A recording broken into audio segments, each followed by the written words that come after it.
चलो चलो निकल जाओ मेरे घर से, अब दोबारा मेरे घर का रुख मत करना, एहसान फरामोश कहेंगे। बुलबुल कौवों का सामान उठाकर अपने घर से बाहर फेंक देती है।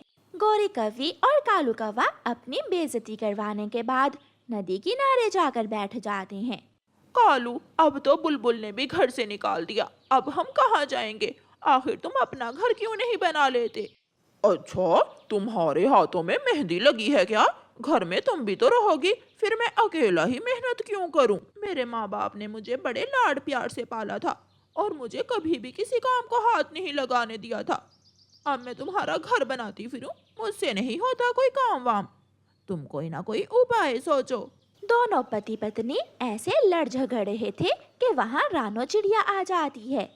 लड़ाई करना बंद करो, मैं तुम्हारे लिए एक अच्छी खबर लाई हूँ। सुनाओ सुनाओ चिड़िया, मेरे तो कान तरस गए हैं अच्छी खबर सुनने को। मेरी सहेली है ना साथ वाले जंगल में सुंदर चिड़िया, उसने मुझे और तमाम पक्षियों को दावत पर बुलाया है। क्या दावत पर? ये तो बड़ी खुशी की बात है, मैं तो पेट भर कर खाना खाऊंगी। गोरी बहन, आप मिठू तोते को बताओ, मैं बुलबुल और कबूतर को बताकर आती हूँ। फिर सब पक्षी मिलकर दूसरे जंगल की तरफ निकल जाते हैं। वो सब दूसरे जंगल सुंदर चिड़िया के घर पहुँच जाते हैं। स्वागत है, तुम सबका मेरे घर में दिल से स्वागत है। आप सबका सफर कैसा रहा? सफर लंबा था इसलिए थकावट हो गई, मगर हवा अच्छी चल रही थी इसलिए हमें उड़ने में बहुत मजा आया। ये तो अच्छा हुआ, वैसे भी हवा में उड़ने का तो बहुत मजा आता है।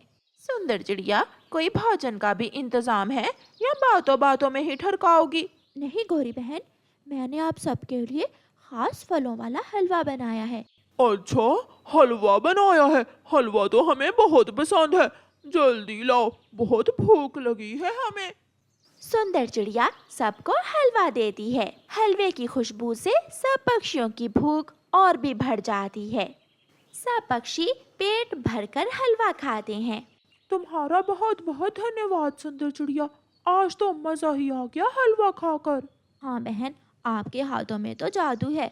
सुंदर चिड़िया, तुम ये फल कहाँ से लाती हो? ये फल तो इसी जंगल के हैं। हमारे जंगल के फल बहुत मशहूर हैं। दूर दूर से पक्षी आकर यहाँ से फल लेकर जाते हैं। अच्छा मेरी प्यारी सहेली, अब हम जाते हैं, सफर लंबा है, रात भी होने वाली है।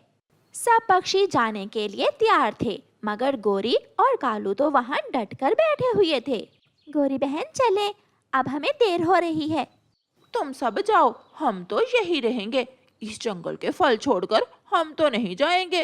तुम दोनों भोजन की खातिर अपना जंगल छोड़ दोगे क्या? जब हम यहाँ रहेंगे तो ये जंगल भी हमारा ही हो जाएगा। फिर सब पक्षी वहाँ से चले जाते हैं, मगर कालू और गोरी वहीं रहते हैं। कालू और गोरी, अगर तुमने इस जंगल में रहना है तो तुम्हें अपना खुद का घर बनाना होगा। मेरा घर तो बहुत छोटा है और वैसे भी मैं किसी कौवे को अपने घर में नहीं रख सकती। ठीक है सुंदर चिड़िया, बस आज की रात हमें अपने घर में रख लो, कल हम अपना खुद का घर बना लेंगे।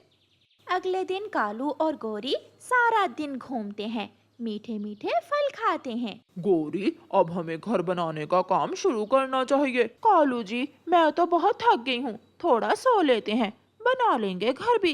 वो दोनों पति पत्नी तो थे ही आलसी, वो दोनों सो जाते हैं। शाम हो जाती है और गहरे बादल आ जाते हैं और तेज हवा भी चलने लगती है। थोड़ी ही देर में बारिश भी शुरू हो जाती है। कौवा और कौवी भी उठ गए थे। कालू, जल्दी चलो, सुंदर चिड़िया के घर जाते हैं, वरना बारिश में हम बीमार हो जाएंगे। वो दोनों सुंदर चिड़िया के घर जाकर दरवाजे पर दस्तक देते हैं। सुंदर चिड़िया, दरवाजा खोलो, हमें बस आज की रात आश्रय दे दो, कल हम खुद का घर बना लेंगे। मगर सुंदर चिड़िया दरवाजा नहीं खोलती। गोरी, चलो अपने जंगल ही जाते हैं, वहाँ तो कोई पक्षी हमें आश्रय दे ही देगा। वो दोनों अपने जंगल की तरफ उड़ते हैं, मगर रास्ते में ही उन पर आसमान में बिजली गिरती है और वो दोनों वहीं मर जाते हैं। प्यारे दोस्तों, इस कहानी से हमें सीख मिलती है कि हमें कभी भी आलसी नहीं होना चाहिए और आज का काम कभी भी कल पर नहीं डालना चाहिए। हमेशा एक्टिव रहें, खुश और स्वस्थ रहें।